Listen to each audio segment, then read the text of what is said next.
Hello, my friends. I'm in my car. My son is in his car seat awake. So hopefully he lets me talk to you for a second. But I just had this idea rolling around in my head, and so I wanted to share it with you. But if you have grown up in church for any amount of time, I'm sure you've heard the phrase, train up a child in the way they should go, and when they're old, they won't depart from it. And I feel like it's one of those scriptures we kind of just throw out there, and it means a lot, but we kind of just say it and then move on from it. Okay, train up a child, you know. But I was thinking about what does that look like walked out practically day to day. And I actually want to read to you from Luke 6:45. It says, the good person out of the good treasure of his heart produces good, and the evil person out of the evil treasure produces evil. For out of the abundance of the heart, the mouth speaks. And I felt like this is the beginning of training up a child.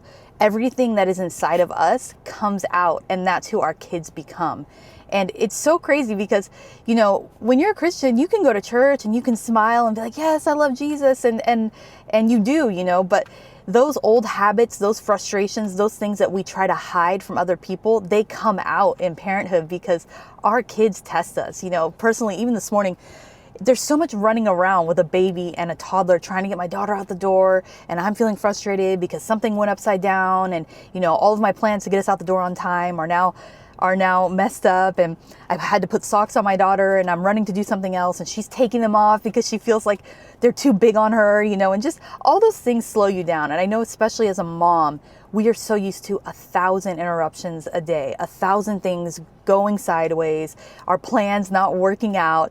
And how do we meet those things? I know sometimes I meet them really well, and sometimes I meet them with frustration or getting angry, or, you know, and I've been really challenging myself. Hey, you know, that's my daughter is going to feel that. She's going to feel that frustration. And not only is she going to feel it, but if I do it enough times, she's going to replicate it. She's going to become a frustrated person when things don't work out the way she wants. She's going to feel angry because she's seen that demonstrated by her mommy, you know. And also down the road, what legacy do I want to leave? Oh, my mom was just a frustrated mommy, or my mom was, wow, my mom loved Jesus and she was so calm in chaos and she just gave me space to figure things out. You know, that's what we all want, of course, you know. And so we can want that, but the only way we can actually produce that is Jesus inside of us, because it's normal to be frustrated. When you have that many things going at you, it's normal to be like, oh, this is too much, you know. But Jesus can help us move through those moments in grace and move through them in joy and set a joyful atmosphere in our house. You know, I gave you a bad example, but on the positive, we play a lot of worship in our house. We sing worship songs, and I've been blessed so many times to see my 4-year-old singing the words back to me, or walking around praising Jesus, or singing his name in songs, you know. And so those are the times we've hit the mark, and then there's times we've missed the mark. And there's grace for missing the mark. We're human, you know, we're totally human. But I was thinking about this verse, train up a child in the way they should go. And I think it really starts with practically a submitted heart to Jesus inside of ourselves. What is inside of our hearts is going to come out and be replicated in our children. And we want to have children that love the Lord and are joyful and are happy and don't complain. And so I think it starts with us every day submitting to the Lord and saying, you know what? I'm not going to go the normal route. I'm not going to just be frustrated because a lot of things did go wrong. I'm going to take the supernatural route, which is I'm going to submit my will and my attitude and my reaction and my responses to the Lord. I'm going to apologize to my kids when they're wrong. How do our kids learn to apologize? It's because we demonstrate that in them.